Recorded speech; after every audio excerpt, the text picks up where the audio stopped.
interrupt. There is a second set of minutes. Yes, 12th of for the 12th of April.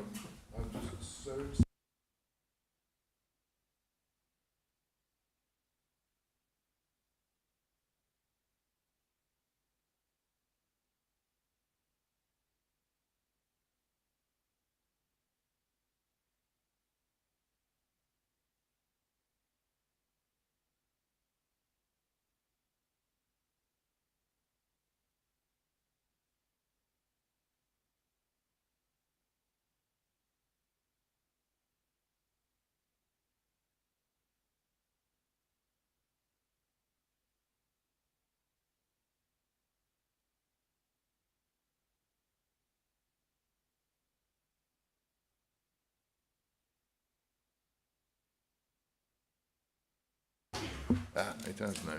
Okay. We move on then to items for information. The Chair's briefing. I shall try to be succinct, but this is the first opportunity since the 15th of March, as there was no report to the extraordinary meeting we held on the 12th of April. So some of this is going to be relatively old hat, but it's worth noting that back on the 18th of March, we shortlisted I, Chair, and then interviewed on the 26th of March for the Head of Resources and welcome Emily Fox as the successful candidate. So congratulations, Emily, and welcome to the post.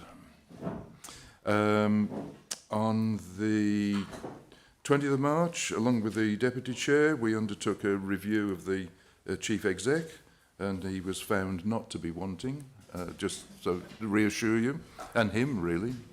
At the same day, with the Chief Exec, I attended the launch of the East Midlands Combined Authority at the Casa Hotel in Chesterfield, where there was a series of events, including a Q&A session with the then mayoral candidates, as well as with the leaders of Derby, Derbyshire and Nottinghamshire, which was instructive. Later on the 22nd, there was a governance working group about which we will be hearing more as an agenda item to this meeting. And then on the 27th of March, I visited Tissington Hall, was a guest of Sir Richard Fitzherbert, and was introduced to the issues surrounding managing a rural estate in the Peak District, which again was extremely interesting, and it enabled me to collar Richard to give a talk to the Bakerland District Historical Society in the autumn. So it all worked out for me. In April, 11th of April, there was a Teams meeting, again with the Chief Exec and with Brian Taylor, Head of Planning, with Barry Cummins, who is the lead on housing for the East Midlands Combined Authority. It was an exploratory meeting, essentially to enable Barry to give us a heads up about the imminent call for expressions of interest for funding for housing on brownfield sites, predominantly across the combined authority. And it was an opportunity for us to rehearse our issues regarding affordable housing and rural transport, which are the two key areas that the mayoral authority will have influence and input. 16th of April, I attended and spoke at the 70th anniversary event for our Ranger Service at Edale, which was followed by a walk. The one I took, I had completely miscalculated because it went from Edale up to Hollins Cross and Mantor, which was disconcerting to find that the mostly older volunteer rangers were not out of puff, as I was. But hey, each to their own. On the 17th, I attended the National Parks England board meeting, and the agenda there covered issues regarding funding, staffing and membership of National Parks England. And there's a board meeting coming up in 2 or 3 weeks' time again.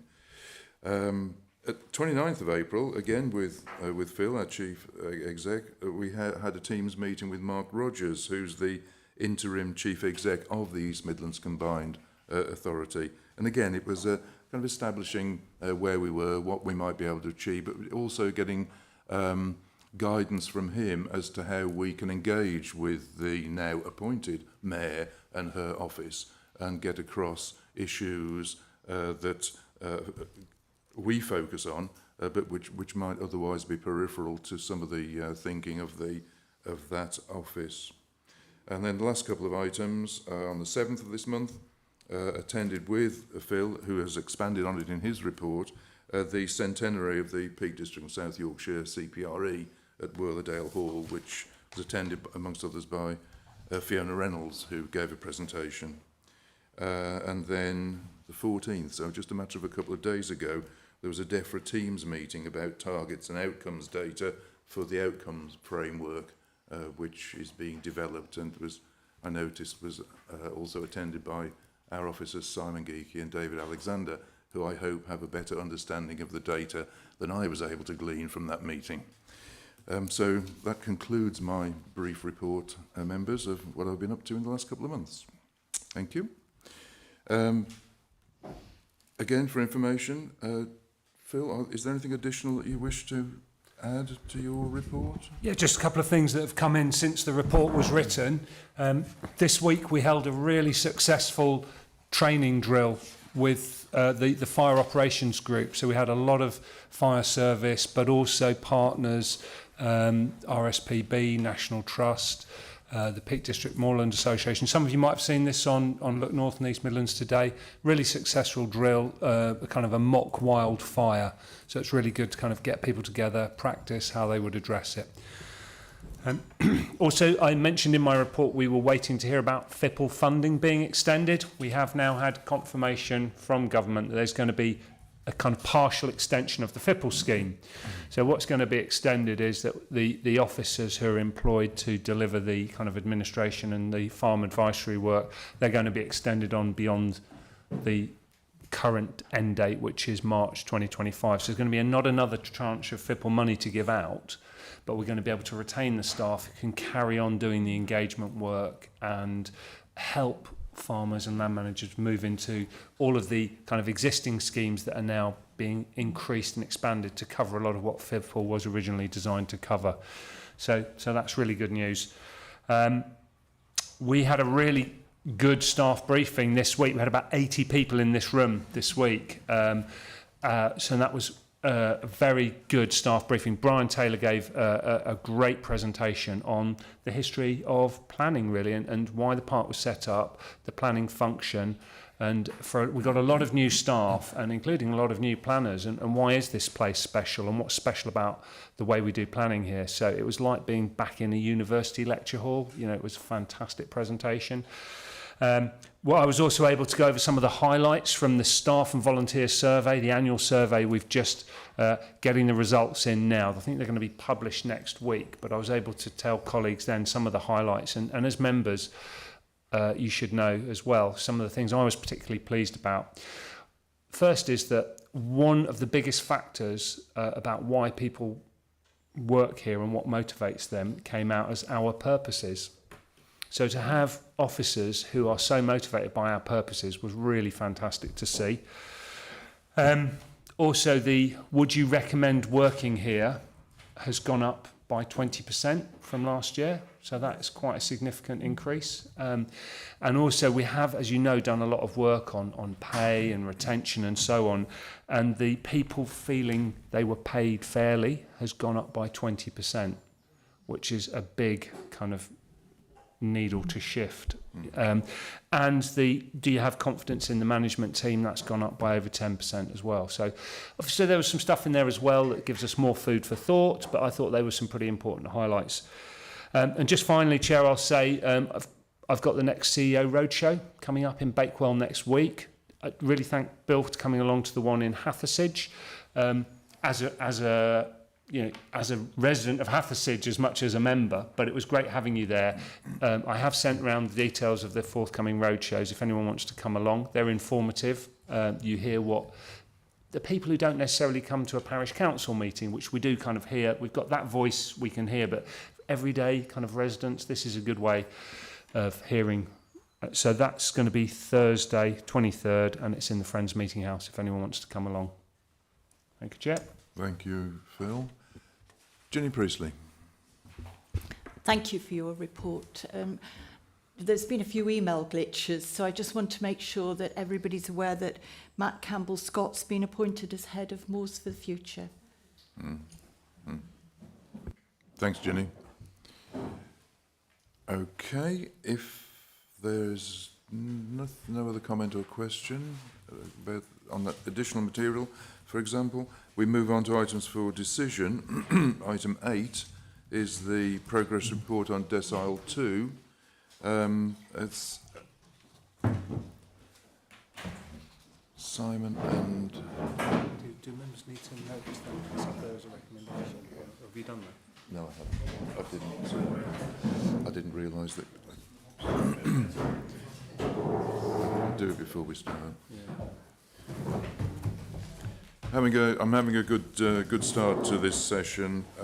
Members, I've just been reminded that there was a recommendation for the Chief Executive report that members should note the report. Can I have a mover for that? Or thank you, Janet, a seconder. Thank you, Andy. All those in favour of note? Thank you. Any against? Any abstentions? Thank you, members. Right, so we can move on to item 8. As our new format, we will progress with the assumption is that members will have read the report, digested it and formulated questions and comments, or not. That's the questions and comments, not to the reading of the report, of course. So, Simon, is there anything additional you wish to? No? So if there's nothing additional from officers, members, any questions or comments? I think before just invite James to comment, I think we really are benefiting from the work that a range of officers have input to this new format. I think it's a great improvement on what went before, more easily understandable, more easily digested, and I think, from my perspective at least, congratulations to all those involved in the production. So, a pat on the back rather than on the head. So, James Beresford. Well, you've only reiterating what you said, Chair. I mean, when I first joined the authority some years ago, reporting was kind of a dense procedure, and it looked like success, but I never really understood what success looked like. But congratulations to Emily, Simon, and indeed David, I believe, David Andrews, for the work. Alexander, thank you very much, for the work they've done in making this crisper, and it's much easier to understand the success and progress or otherwise that we're making. So long may it continue, and thank you. Thank you, James. Anyone else wish to make a comment or question? Janet. Janet first, then.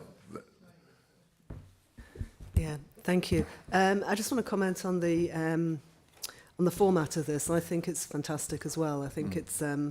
I find this way of presenting much easier than getting loads and loads of documents to plough through.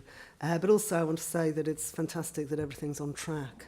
And some areas where there was, quite a bit of concern a year ago, 6 months ago, particularly around planning timescales, but also this time last year, turnover and sickness levels, and the sort of people side and the planning side have really seemed to have turned around in that time. So I'd like to, congratulate Phil and his team and all the staff on that. But it's a great report. I'm only commenting on the authority plan at the moment. I've got a couple of comments on the risk register later, but that's all I want to say for the moment. Thank you. Mike Chaplin. Yeah, thank you, Chair.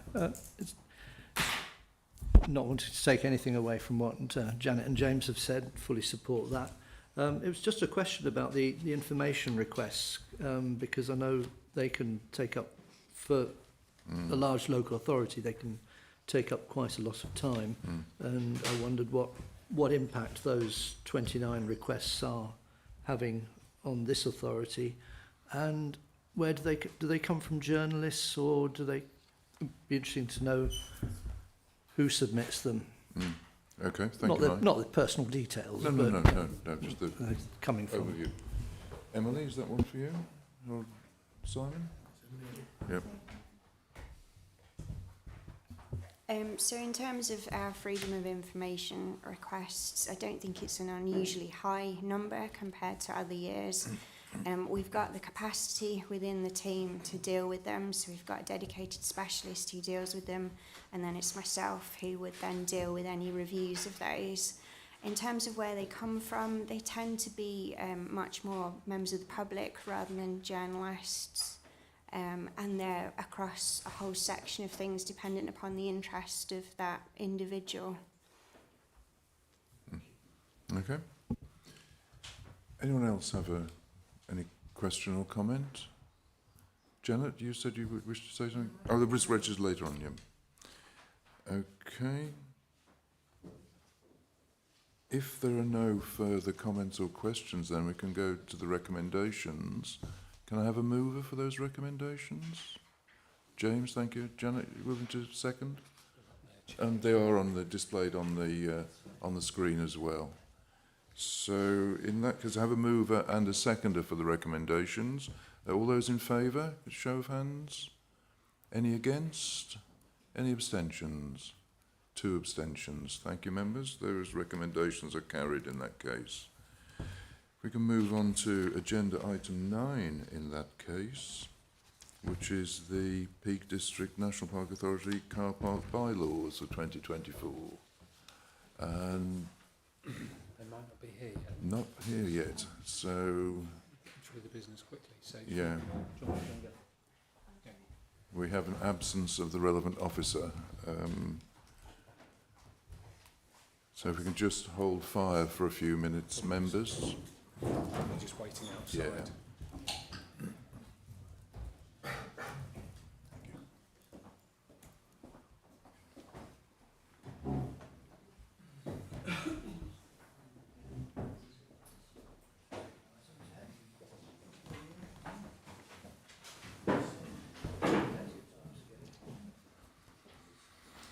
The trouble is, as we get more streamlined with going through the papers, it almost becomes a deterrent for some members to turn up if we're not careful. That's why having the forum is a very useful medium, I think.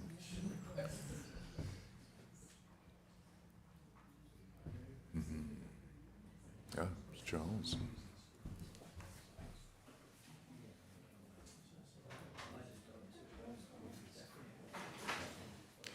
Charles has been appointed as the Kirklees representative again. Yeah.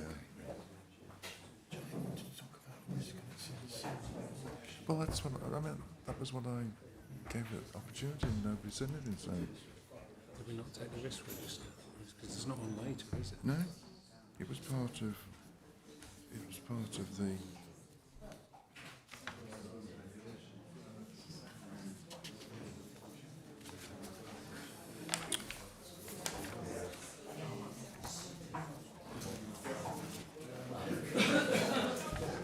I mean, that was why I said.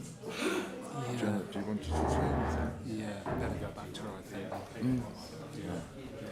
I think we've gone past it. Just check in with her. Well, Simon. Well, she hasn't raised the issue, so I think we'd move on that. Yeah, we're gone. Yeah.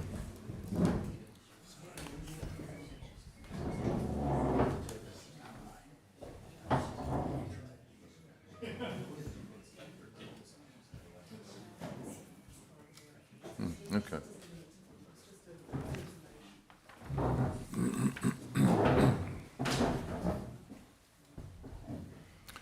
Okay, thank you, members. Thanks, Helen and Matt. We're on to agenda item 9 now, the Peak District National Park Authority car park bylaws. These were, or the issues have been rehearsed at a previous members' forum, and this is the outcome of those discussions and deliberations. Nothing to add? Sorry, Helen. Anything to add to? No. Okay, so there's nothing to add to the report, members. So it's over to you, Bill Handling. Thank you. I mean, not obviously against the principles and the content, but there's in the report there are quite a few, I think, inaccuracies and omissions that really were discussed at the forum. I just want to draw attention to, as a resident of Hathersage and the Hope Valley, where parking is a particular problem, and I think that the discussion on this was probably better for another item, but I just wanted to draw attention to car parks provide a sustainable source of income. Well, they are sustainable if part of a wider transport view of the park. Encouraging cars into the park isn't sustainable. We need to have a holistic view, and that's just not coming out yet, but I hope we can move on with that. This paragraph 5, it says the car park infrastructure provided by the authority and others helps to manage traffic with flow within the park, reducing the incidence of verge parking and resultant damage to roadside flora. Exactly the opposite happens at Stanage, because people, it's human behaviour. If you have to pay to park and there is somewhere, be it a verge or a bit of waste ground or somewhere for free, people will park there. That's just human nature. And what's happened at Stanage is the incidence of verge parking is increasing dramatically with the introduction of car parking charges. So that's just incorrect. I think we should be aware of that. I think in paragraph 7 there's a link to the retail pricing index. I think that's too fixed, because we need the flexibility to use car parking charging as a mechanism, together with improved public transport, traffic regulations, some sort of control on where people park. And if you fix the car parking, that fixes that mechanism for the future, really. You need to have flexibility there, so charges can go up and down and remain the same. But I don't think fixing it for a number of years is not terribly helpful. Can I just mention also enforcement is a real important. There's not a lot about actual enforcement, because that is where, that is part and parcel of the charging, and I'd like to hear more about how that will take place and what resources, together with the other stakeholders, that would happen. So under climate change, it says car parks establish access to the national. This is paragraph 12(1)(a). Car parks establish access to the national park and therefore engages visitors in issues around climate change. I'm not sure, I don't understand that really. I don't know where the rationale for that is. Protecting the national parks. Car parking provides sustainable, formal, controlled parking areas for vehicles use. That is true, but there are caveats to that. And under 1G, it says working with communities not applicable. And I think if you talk to Hathersage as a community, if you talk to us and other communities in Hope Valley, it is relevant to talk to communities as to how parking affects them. So I'm surprised that there's nothing in that section at all. Does this decision contribute to the authority meeting its net carbon target? No, but it could be argued it will, depending on how it's implemented, it could reduce, make that more difficult, and the same with paragraph 3 underneath as well.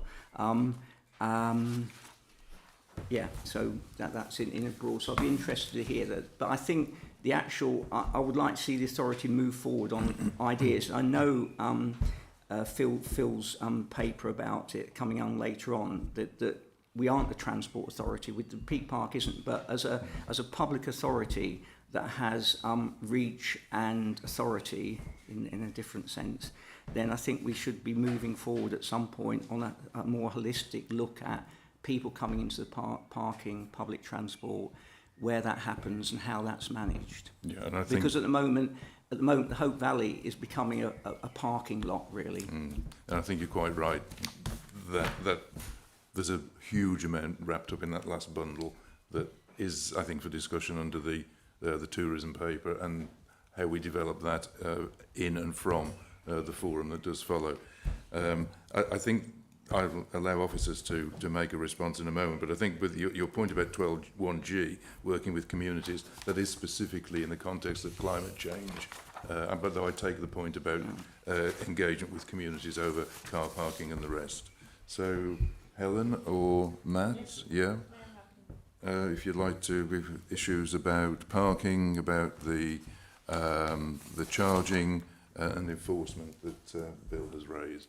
Yeah, so dealing with the RPI increases, that was agreed by the authority in April 2021. So that's the mechanism that the authority agreed for the next few years. So we've got something written down. So we do it thoughtfully as to how we increase things.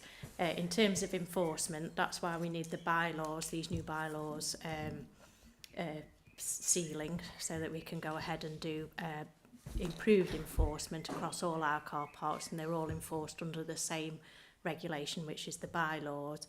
I've got enforcement officers recruited, and we're also going to stay with NSL, who are the current contractor that we operate with. So we're going to do some in-house and some external ones through the Derbyshire Partnership. So all the car parks will be enforced, and we will have additional resources to be able to do that. So we will be looking at that kind of thing to make sure that we do manage the car parks better. All right. Please do. Just to add to that, I think we need to recognise this paper is about the mechanism for how we get the legislative changes we need to be able to enforce pay and display on our car parks. We've been to authority twice already with papers around the amount we charge, the RPI increase, issues around verge parking, climate change issues are all discussed. So the principle of charging and how much we charge, where we charge, has already been approved by authority. This is merely a change to the mechanism in terms of the legislation around how we do that. Thank you, Matt. I think I take Bill's point about parking and the impact on verge parking and the rest of it, but certainly the last couple of times I've been up at Stanage, the car park has been full and there's been overflow. The sheer quantity, I think, of people, vehicles, that is is the principal issue. Yes, and we are monitoring the impact of on verge parking, and actually I think that the evidence so far is that it's got better since we put pay and display in, particularly at Hook's Car. Burbage Bridge has issues, but that's not all around pay and display. There's a lot of issues going on there. So we've as we put the pay and display in, we've coupled that with more signage and more engagement with people to try and behave responsibly, and we are monitoring it, and I think it is actually better than it used to be. Okay, I think in essence, this is a mechanism. It's one part in the jigsaw of dealing with the issues that you raised, Bill. So I hope that if we approve this item, then it will go some way to. Sorry to jump in, but it says here that the retail price link will start now, sort of thing. Are you approving that? I'd like to. Well, I think it's already been approved. What we're talking about is its implementation is dependent on the approval of the bylaws. Is the process? Yep. And Helen's nodded, so I think I'm right on this instance. I've from Patrick Brady, then Dermot Murphy. Patrick. One or two questions and a comment. Going back on, I hadn't thought about this before actually, but going back on this cost of living increase thing for raising the fare, is there a process that we have to go through to do that, or do we just change it every year? Do the public have the right to be consulted on the annual increase, and is there an opportunity for objection and so forth if that happens, is one of my questions. The second one surrounds what happens on these car parks with very large vehicles. For example, a car and a trailer, a caravan trailer, for example, might go there. And I'm not quite sure, do they each have to pay for a car parking slot? What happens if I've seen horse boxes, for example, on some of our car parks, and I presume those are going to take up 2 or 3 spaces and so forth, and I'm not sure how that would fit into the laws that we have written down here. Next question is bylaw 2.5. Are we actually saying that we're going to enforce legislation about vehicle excise tax licences. I mean, is that an appropriate bylaw for us to have? Why do we need it? That is for somebody else to worry about. Bylaw 2.3, this is a very pedantic point, and I'm sorry, it's not just for the purposes of parking, it's for the purposes of parking or actually leaving the site. But both of those would come into that. And in the main report itself, we have a report later on the agenda that points out that one of the functions of members is to adjudicate where there are serious objections to proposals that we are proposing to deal with. And I do think that recommendation 3, which is to delegate to officers, however excellent they may be, the adjudication on all objections that may be received, is going a bit too far. And I mean, I'm very happy for that to be limited to minor amendments to take account of objections made. But if there are serious objections, it ought perhaps to go back to members, probably to the P&R committee for final, and it gives the public that object the opportunity of appearing before members and making their objection known. Yeah, thank you, Patrick. And it's nice to hear pedantry applied to someone other than myself. I had flagged up that item 3 as an issue, a potential issue as well, so thank you for raising that. But we'll come on to that, I think, perhaps at the... we go through the... And I think the point to make, sorry, is that it's the Secretary of State who confirms it. So it would need to be, we need to receive the consultation in. What do you want to inform membership? Yeah, sorry, just to confirm on the process, it's the Secretary of State who would actually confirm the bylaws. So your decision today is to allow them to be made as drafted, subject to any amendments following this discussion. And then we would go out to consult on them. And then any, I agree, minor amendments could be made. If there are any major amendments, you could then comment on them. They could be brought back, and then we would go to the Secretary of State with all of that full pack, if you like, and then it would be up to them to actually confirm them. My question was about the mechanism for actually raising the car parking charges, and whether that was a matter of public consultation, or whether it's a mechanical process. Helen, do you want to take that? Yeah, it would be a mechanical process because it's been agreed by the authority on in April 2021 that was the mechanism that you approved for us to raise the prices for the next 15 years. Yeah, so it's every 3 years the price goes up on the 1st of April, but you approved that in April 2021 that was the mechanism we were going to use. I have to say I've got some very strong reservations about that. Car parking charges are a matter of great public interest, and in my experience often attract considerable objection at times. And I think for us to not have some sort of public consultation process in revising those fees is very unfortunate.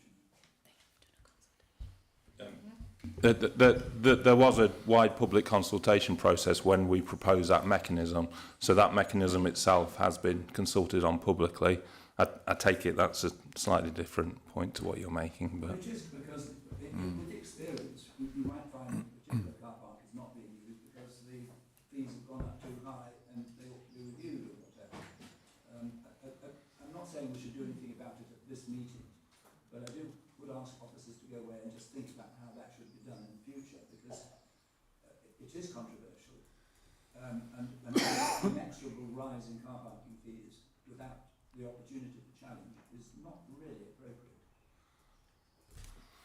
Okay, well, I think on the basis of Patrick's comment, officers maybe take that issue away and consider it as Patrick has suggested.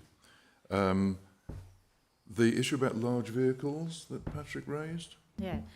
So some of our car parks are lined and therefore the vehicle has to fit within those lines to be eligible to park in there.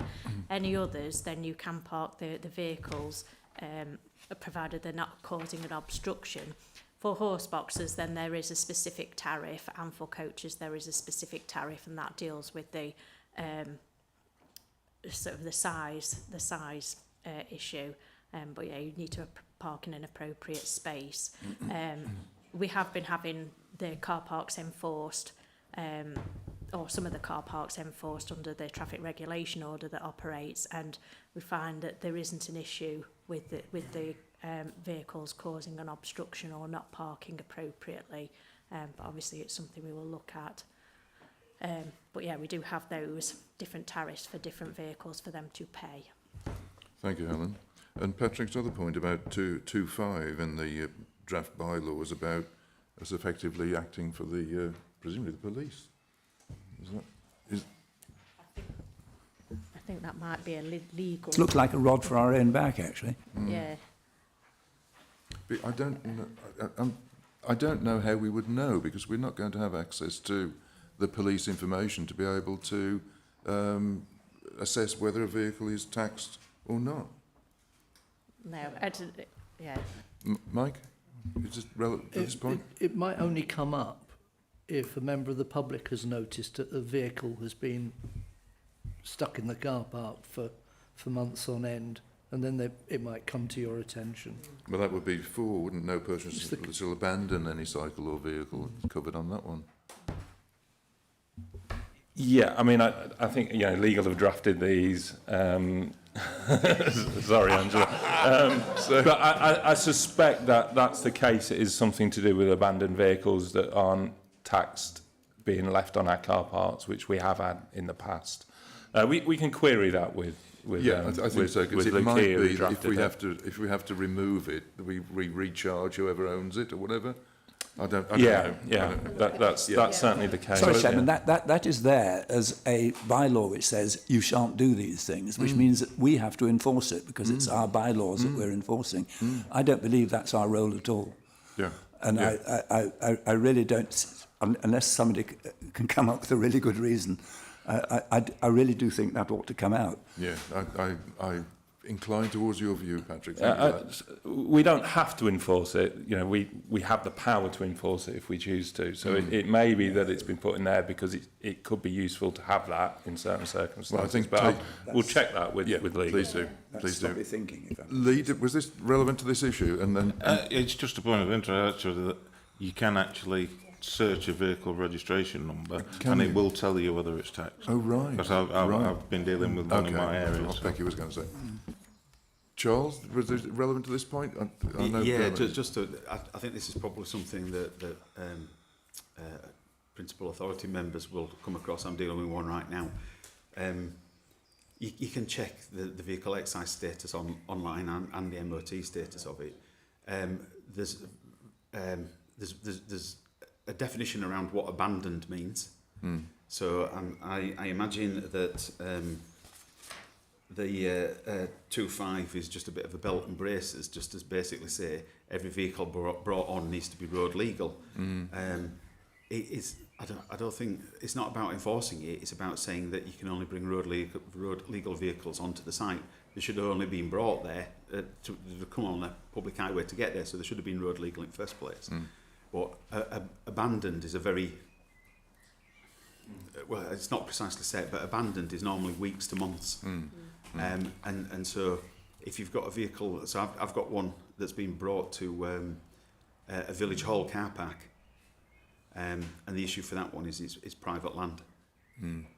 If it had been a council car park, it had been going already, and that's the difference between what these bylaws will allow.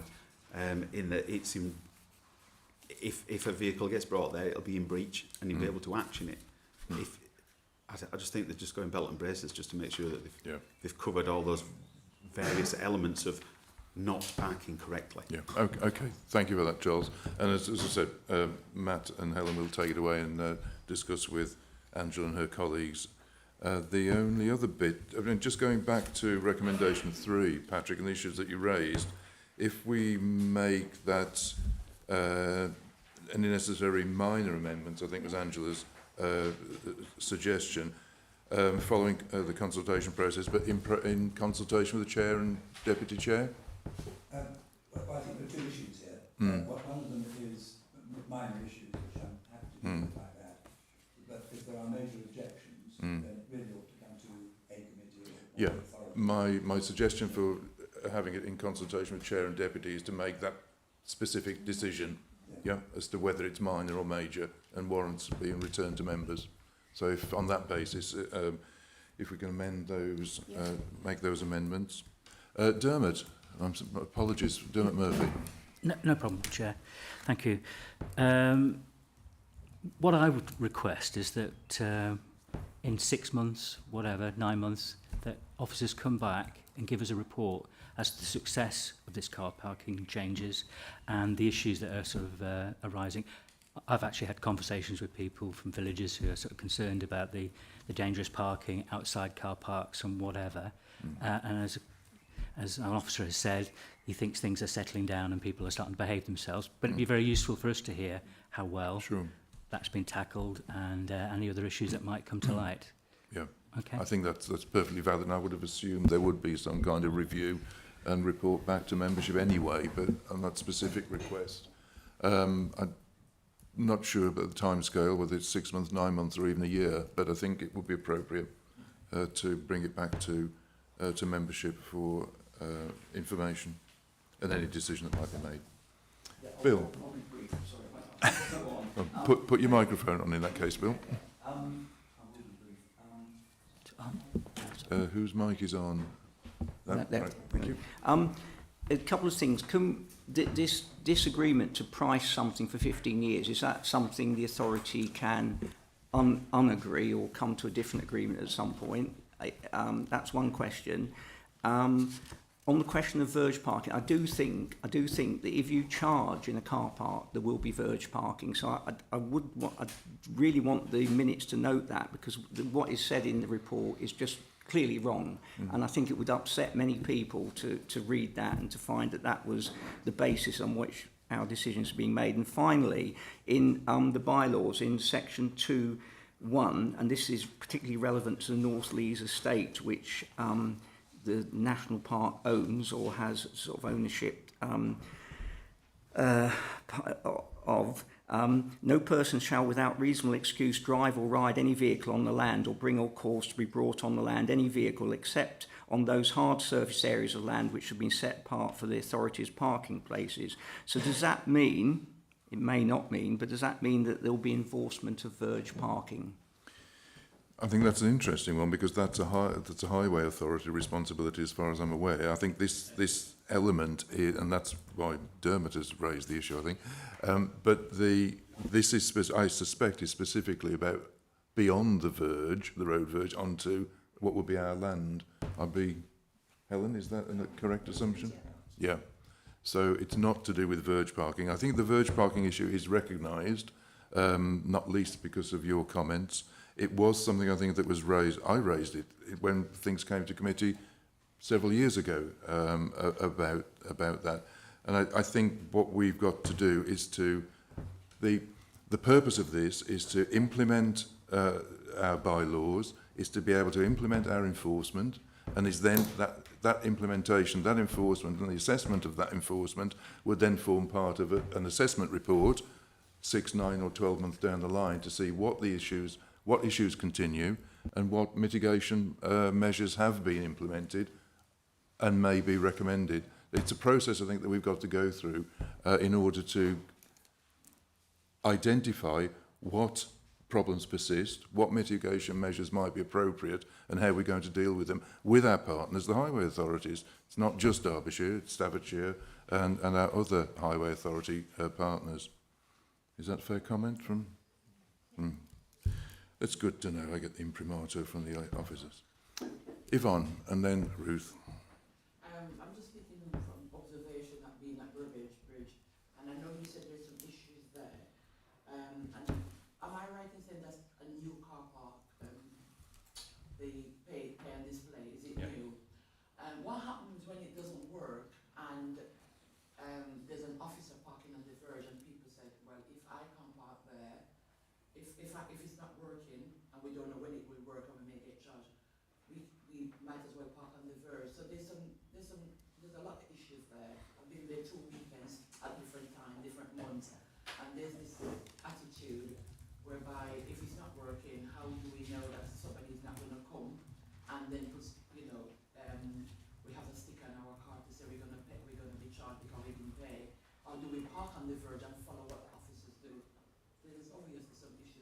how do you go around those issues? Yeah, so up at Burbage Bridge, the mobile signal isn't good enough to have a card machine there. The machine does talk to a back office system, so it tells me and other operatives when it isn't working, so we can get out and fix it quickly. It's a cash machine. We also offer Ringo at all our sites now. There's 5 sites where you can pay after you've parked because of the lack of signal, and Burbage is one of those. So they have the opportunity to pay within 24 hours of parking for that. So there are 2 methods of payment.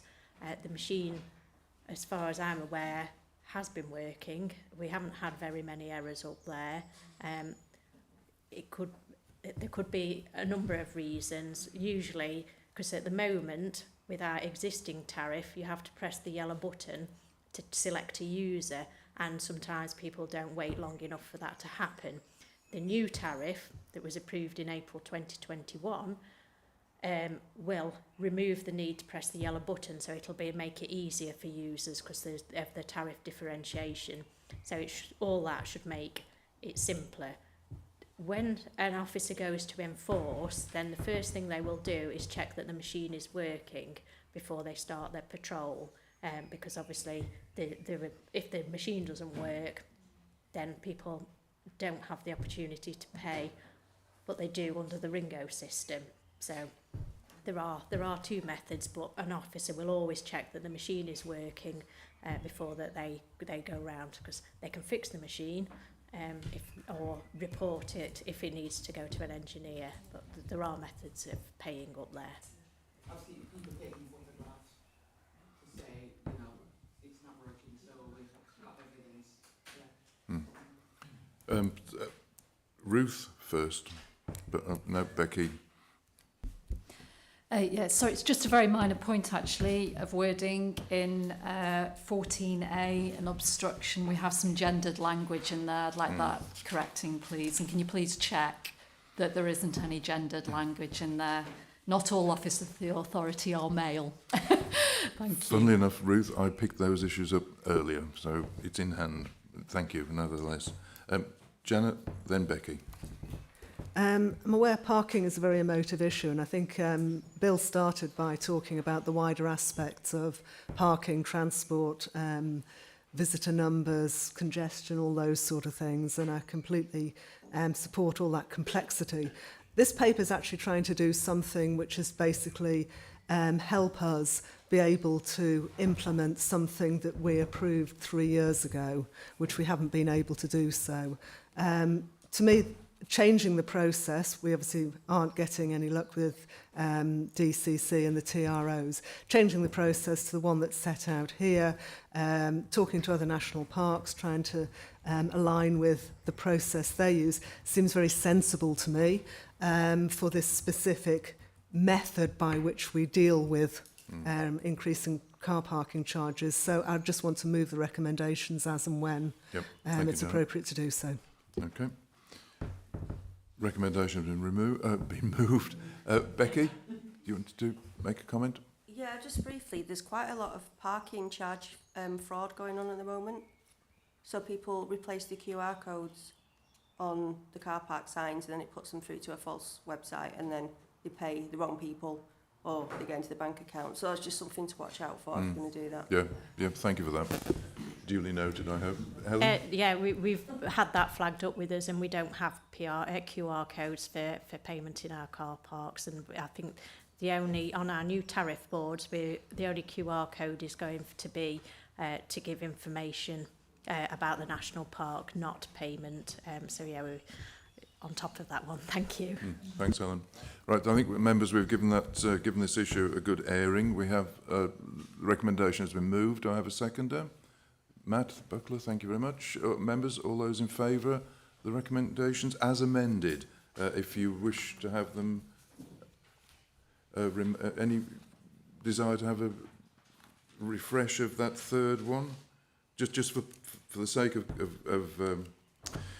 clarity, the third recommendation will now read to delegate authority to the authority solicitor to make any minor necessary amendments to the draft bylaws following the consultation process in consultation with the chair and deputy chair of the authority. Okay, so on that basis, I'm sorry members, a show of hands, all those in favour? Any against? Any abstentions? One abstention. Thank you. That's recommendation has been moved. Thank you, members.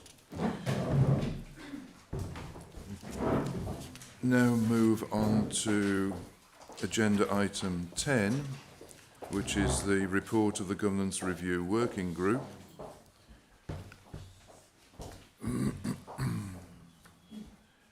I understand there are no additions to be made to this report. So members, any questions or comments on the report of the Governance Review Working Group to start with?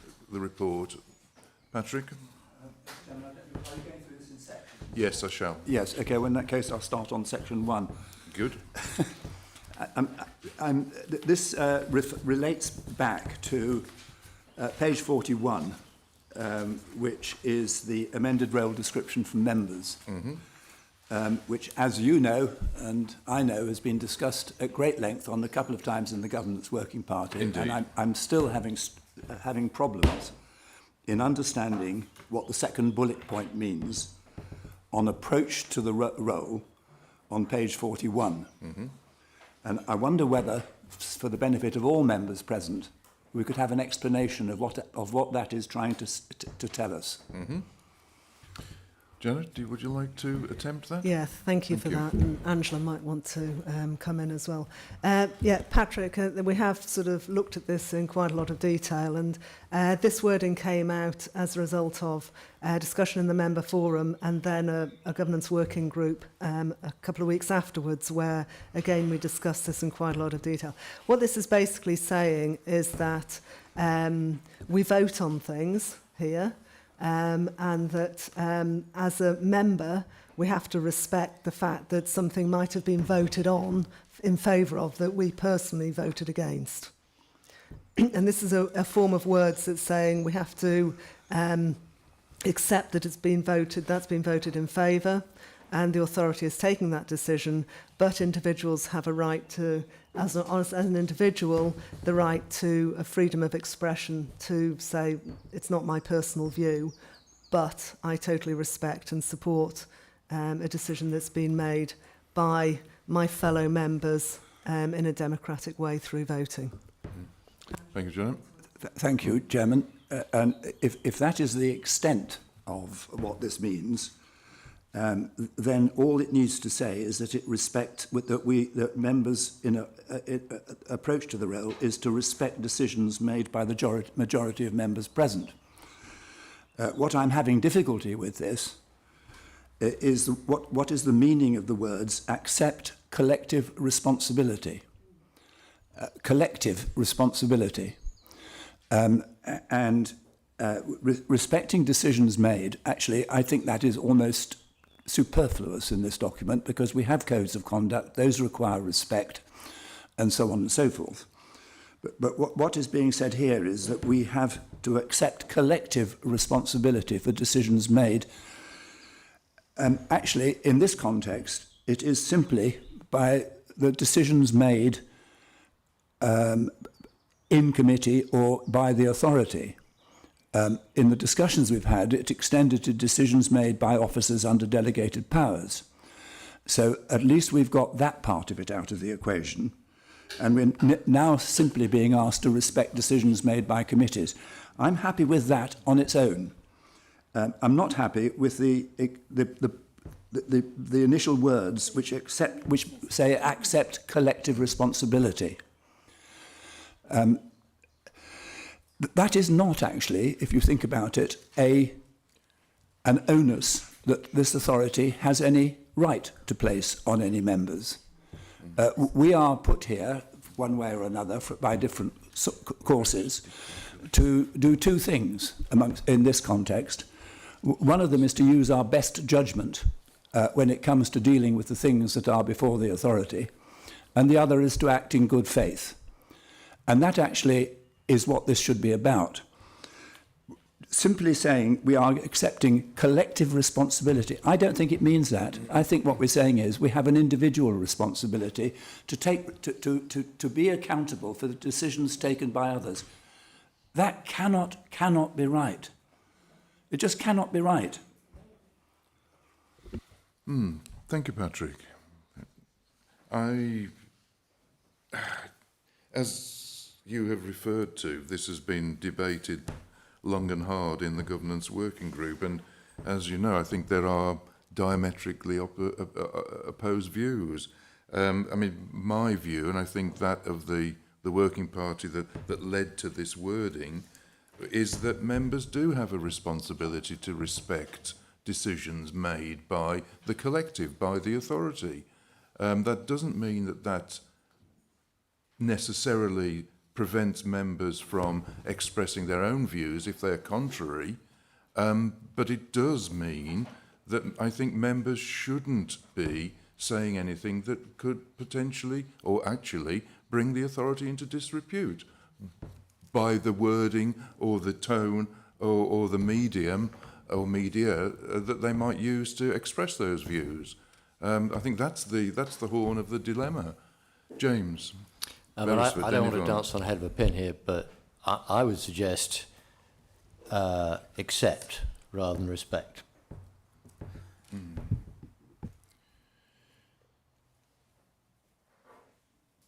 could do that. You could say accept decisions made by the majority of members present and voting. Accept authority decisions made by the majority of members present and voting. You could say that. Do you want to express that as a potential? Would it be more palatable to say to accept authority decisions made by the majority of members present and voting, subject to the individual right of freedom of expression? And that meant that afterwards, if you didn't vote in favour, then you would be able to simply say that you voted against, albeit you wouldn't say anything that would undermine that decision.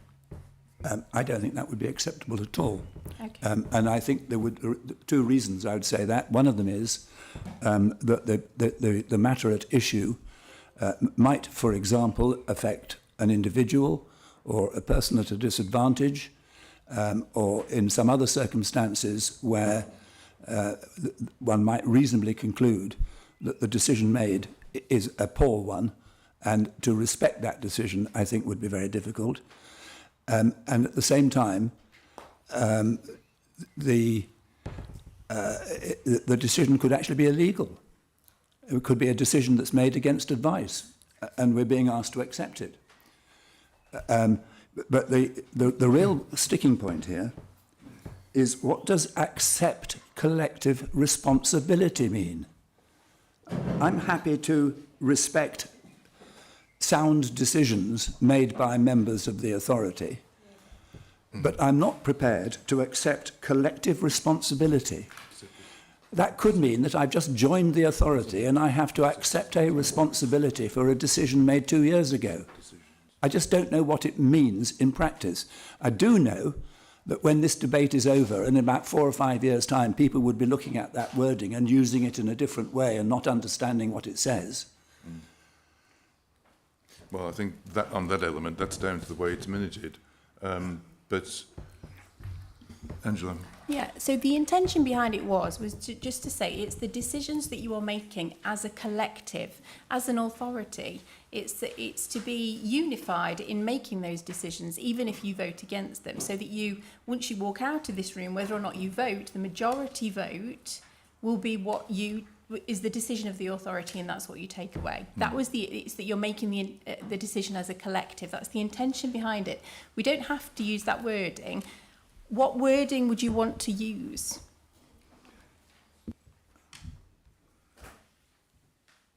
If you give me a couple of minutes, I think somebody else wants to speak, and I'll come back.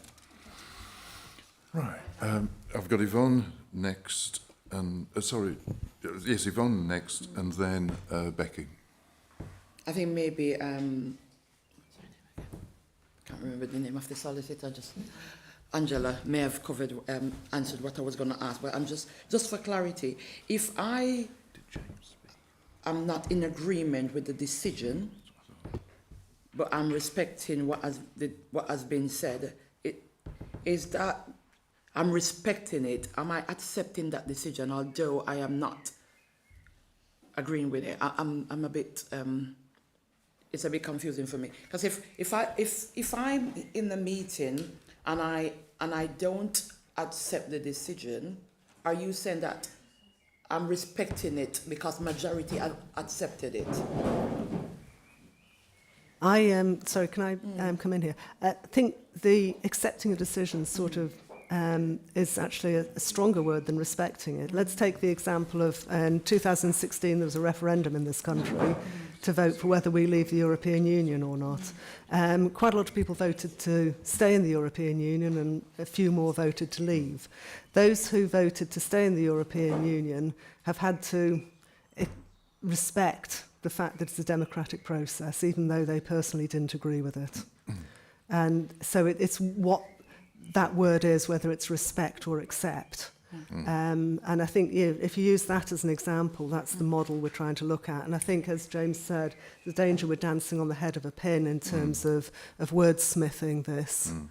And it's whatever reflects the fact that this is an authority where there are 30 members, and as a group of 30 members, we collectively discuss and debate, and we make decisions. And if the decision is something that you personally don't agree with, you have to go with the decision of the majority and realise that that's the way we work, even if you don't personally agree with that decision. That's what we're trying to reflect in this bullet point. Okay. Thanks, Janet. Becky Woods. Thank you. I don't understand why it has to be in there in the first place, because the other two bullet points kind of cover that anyway. So can we not just remove it and then we've not got the friction over it? That's one option. The other was, in just bouncing off Angela, the suggestion that sweating that right down to, as a member, accept decisions made by the authority, subject to the individual right of freedom of expression. Chairman, that is going far beyond what's necessary. If you take Janet's point about the European Union, for example, those people who voted against Brexit have the right to say what they like and do what they like and campaign the way they want to in order to reverse the decision. What we appear to be being told here, and this is why I'm very nervous about it, is that once a decision is made, we can't criticise it. I know these extra words have been added in, subject to the freedom of expression, but this is a muddle. And you know, when you talk about the word responsibility, the other word is accountability. And accountability needs to be clear. You need to know where the decisions are made, who made them, and who is responsible for them. And the way this is put together is a muddle. I do agree with Becky that it could easily be deleted. But if I was going to put anything in here, and by the way, the whole question of respect, I said it earlier, but I'll repeat it, is dealt with later on in the list. Because we have to uphold the 7 principles, and we have to uphold, which is a perfectly good thing for us to do, the code's values and principles. What we also need to be able to do is to exercise our judgment freely and openly on any matter which comes before this authority. And if it was left to me, I would delete the bullet point as it stands, and I would substitute words such as exercise their judgment to the best of their ability and in good faith, all of which covers what we're talking about.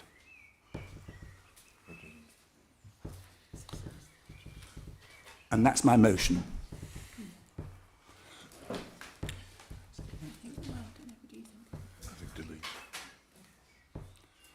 Yeah, I'm kind of happy with the idea of deleting it. I just think that everyone here is acting in good faith with their own best judgment.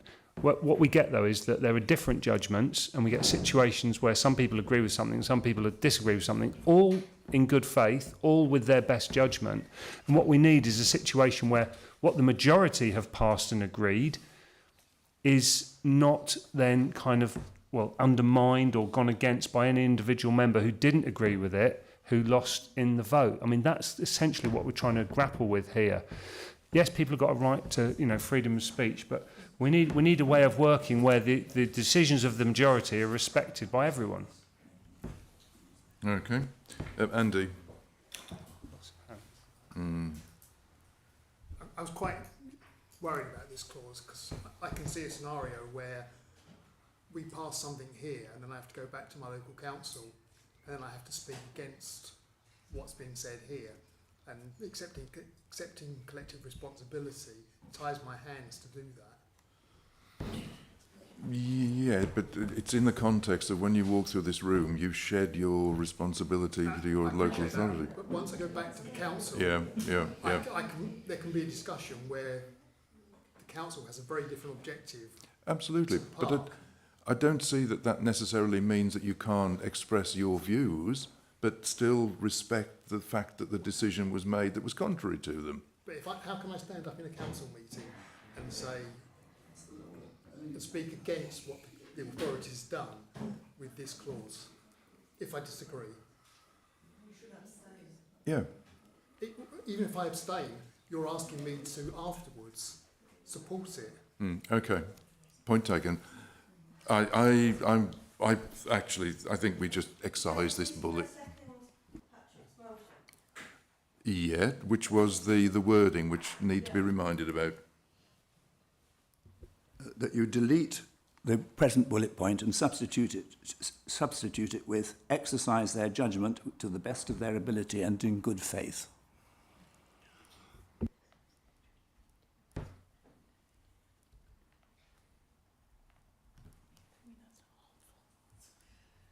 It's not harmful. Hang on.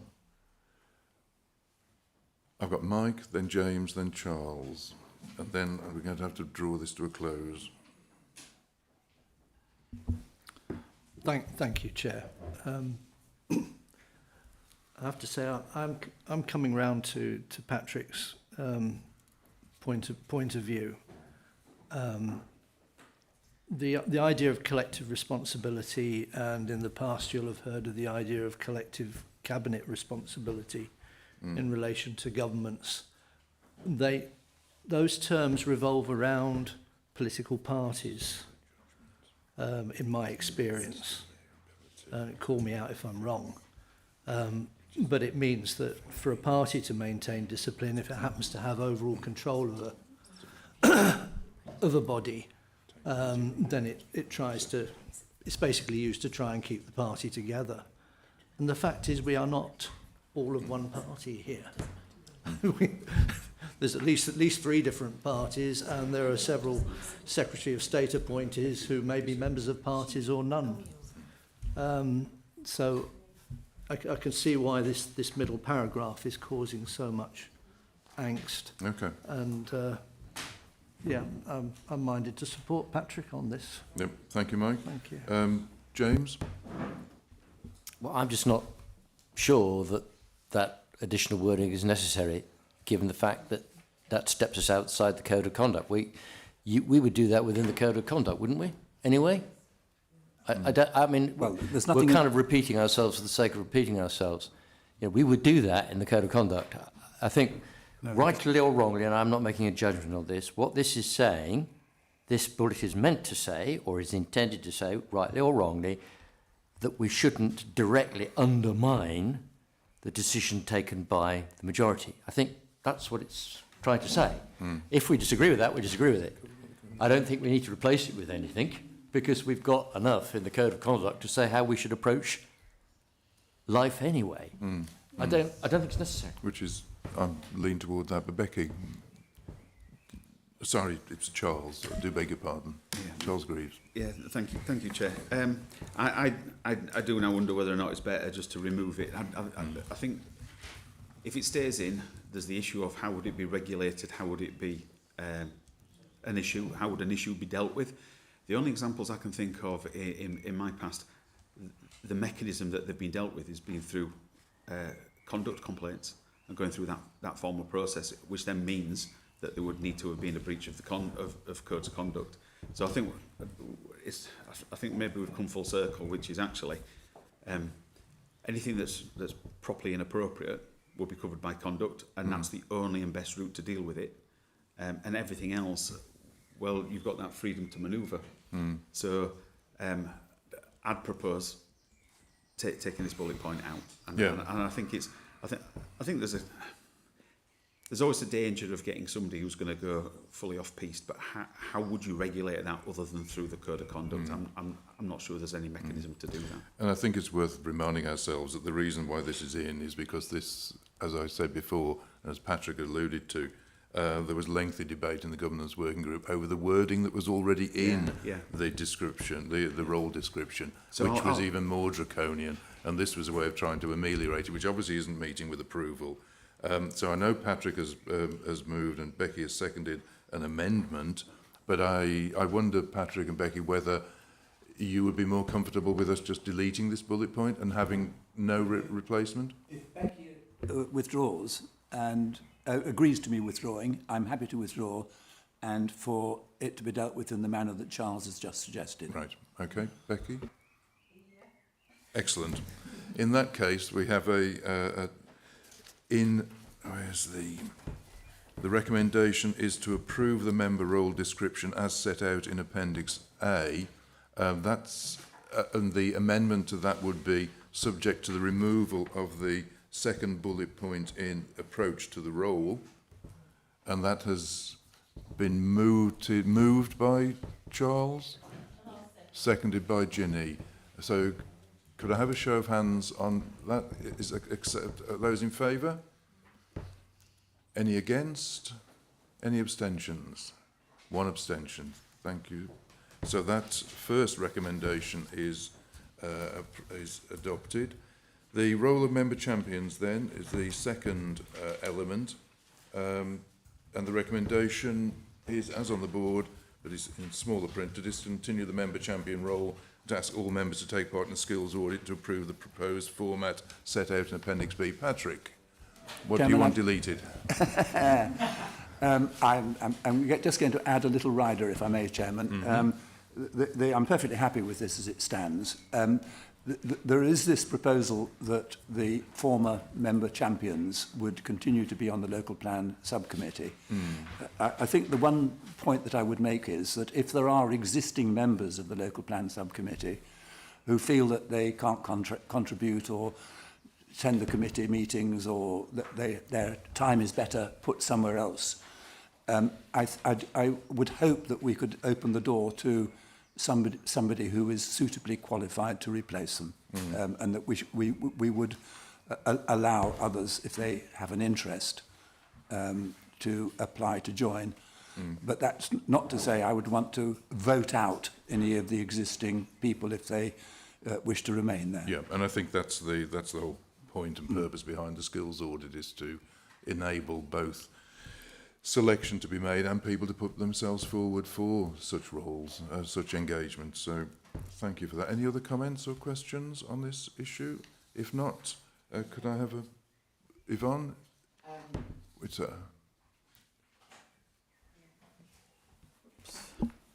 I'm not against the skills audit, but I feel, I just wanted to check if when it is done and it says give consent for the information you give to be shared with other members and officers, that's fine. What's the process? What would be the process when this information is shared on the intranet? Would officers be the individual who then choose who to work with or assign anything to? What would be the process once this is on the intranet for members and officers to access? I think Janet? Yeah. Thanks. We have discussed this. Very good question, Yvonne. I think the whole purpose of creating a skills audit and to have it available for people to see is that we can, first of all, that officers can look and understand us better, but that we can understand each other better. And so I'd hope that we use it in a fluid way to help member officer engagement and member engagement. So there's not going to be a formal recruitment process to various activities and things like that. It's to be used in an informal capacity, I'd say, for us to sort of learn more about each other and to help the officers learn about us as well. But I don't think it's going to be used in a, we're now going to recruit for looking for somebody who knows about engagement. It's a lot of it's sort of the interpersonal engagement, interpersonal knowledge we have anyway. But it's just bringing it into a mechanism where we can all know more about each other for the benefit of the authority and its purposes. Okay. Becky Woods? Regarding the skills audit, looking at it, I think it's too involved. I don't think you need to know people's employment experience and voluntary work experience. I think and I also don't think you need to know people's qualifications. It looks like a job application form. I think the simple skills matrix that's in the part with the different headings, and then with the opportunity to add other skills into it, and then it can be put as a matrix and be cross-referenced if somebody's looking for a member with those particular skills, would be better. It's just a bit intrusive as it is, I think. Okay. I mean, it is badged in the report as a draft, so it is up for comment. But yeah. Janet, you should say. Yeah, this was we did the way we got this skills audit in place is we looked at one of the other national parks and what they do, and this is very much along that line. And in terms of sort of voluntary experience and employment history, I think there is use in that, because it might be that you've worked in a management capacity where you've developed a lot of HR skills, for instance, that may not necessarily be picked up in a skills audit, but also people don't have to fill in that aspect if they don't want to. It's, I think it would be useful to fill in the skills, but if they want to give that as additional information, because it's helpful to know it for the officers and the other members, I think they could do it that way. But I think we can take the comments back to the working group. As I say, it is a draft, and we can hammer it out, something that is hopefully acceptable to the majority. Okay. Ginny, then Yvonne. Thank you. Yes, the point I wanted to make was about the role of Moors for the Future, because the members' champion role for that is fairly unique amongst all the other member champion role, because of the way that Moors for the Future actually interacts with all the other different partnerships. Being the member champion for Moors for the Future, you are in effect the chairman who is actually coordinating quite a lot between the different members of the partnership and the people working Moors for the Future. And I know that the actual officers value having somebody who's on the board, that they can have some coordination with members. Appreciate it, but it's not necessarily, it doesn't need to be a member champion role. I mean, it is, if you like, the member who is chairing Moors for the Future. It's what's in a title to an extent, and the whole purpose of the audit was it would be, and I'm not suggesting for a moment that you aren't the most appropriate person, but to try to make sure that the most appropriate skills are brought to bear in any one task and finish group or chairing of external group. But Janet, I know you wanted to... Yeah, no, Ginny, I was just going to say Moors for the Future isn't a member champion role. These are the sort of climate change, business economics, that sort of thing. Moors for the Future is part of appointment to, it's a sort of one of the outside body ones, but it's very separate to it. It just so happens that you're member champion and Moors for the Future chair. But for, many times it's not. Those two aren't the same person, and they're very different systems by which we decide that. Yep. Okay. Yes, so for clarity, can you tell us which roles are excluded from this then? Well, the ones that are included in it are the whatever you're member champion for at the moment, land and nature. And farming, climate change, engagement. There's a lot. There's about 8 of them, and it's those member champions who then sit on the local plan group at the moment. There's cultural heritage. Cultural training, heritage. member training. Yeah, training. Yeah, member development. Yeah, yeah, And community, so on. sustainable communities, Yeah. that sort of thing. Yeah. Okay. Yvonne, you wanted another Sorry, word? I think the question has been answered. It was similar to what Jenny was going to ask in terms of which one of the champions affected by this. In addition to that, can I just check? I do echo what Becky just said in terms of, you know, it feels like you're asking for a CV here. And is it relevant to give dates? As you said, this is a draft template, and I would hope that there would be some amendments to it in terms of some of the details that is required. You know, I'm not against it, but I just think it's kind of a bit intrusive. Okay, thank you. We'll certainly take it back to the working group. Yep. On that basis then, members, the recommendation is on the board and in the paperwork. Can I have someone move the recommendation? James Beresford, thank you. Second. Mike Chaplin, thank you. All those in favour, members? Any against? One. And any abstentions? None. Thank you. So those recommendations are moved. The third and final set of recommendations then are with regard to the creation of a new audit, budget and project risk monitoring group, amalgamating a number of responsibilities, but also reflecting some of the comments from the internal audit group. And it's worth reminding membership, I think, that this is a group. It isn't a committee. It isn't proposed to give it executive powers. It would report back primarily, I suspect, to P&R committee, but also on occasion, if needed, to the authority. So it's a scrutiny group in all but name, I would suggest, but with a range of responsibilities to scrutinise. Patrick? I'm happy to move it, Chairman. Thank you, Patrick. Anyone wishing to second? Ginny, thank you very much. Any comments or questions before we go to a vote, members? If not, he said hastily, all those in favour, show please. Thank you. Any against?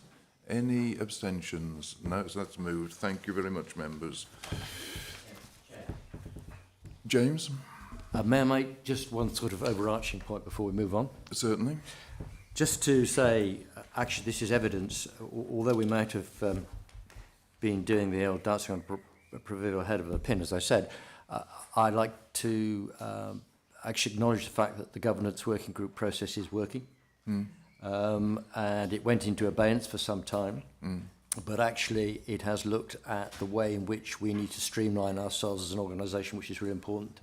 Let's not lose the fact of the matter that we do need more to do in that respect, but this is evidence of good work, and perhaps I should declare an interest because I'm on the group, but I'd like to thank the chair, Janet, and also Ruth for their work in helping steer this through. It's been an interesting process, but a rewarding one at the end of the day. Yeah. So thank you, James. Long may it continue until we are pin sharp, eh? Quite. And on the point of the pin rather than the head, perhaps. But I would certainly second your vote of thanks to those particular people. And I think as well, it reflects well on the authority of the fact that we have had the quite intense debate, I would suggest, comparative to some of our discussions, and shown our flexibility in being able to move and adopt and adapt in light of comments received from the wider membership outside the working group. So thank you for that, members. It's 11:25. Can I is there a need for a short break? Yeah, some nods. Can I suggest that we, in that case, before we move to item part B of the agenda, that we have a break and reconvene? Do you want to just vote on moving to part B? Okay. Yep. So it's just been suggested that we take a vote to move to part B, but I'm suggesting we have a 10-minute break and reconvene at 12:25. So all those in favour of moving to part B? It was Charles was moving it, and I'm sure Mike was seconding it. So that was a majority vote in favour. So we have now 9 minutes, members, for a comfort break.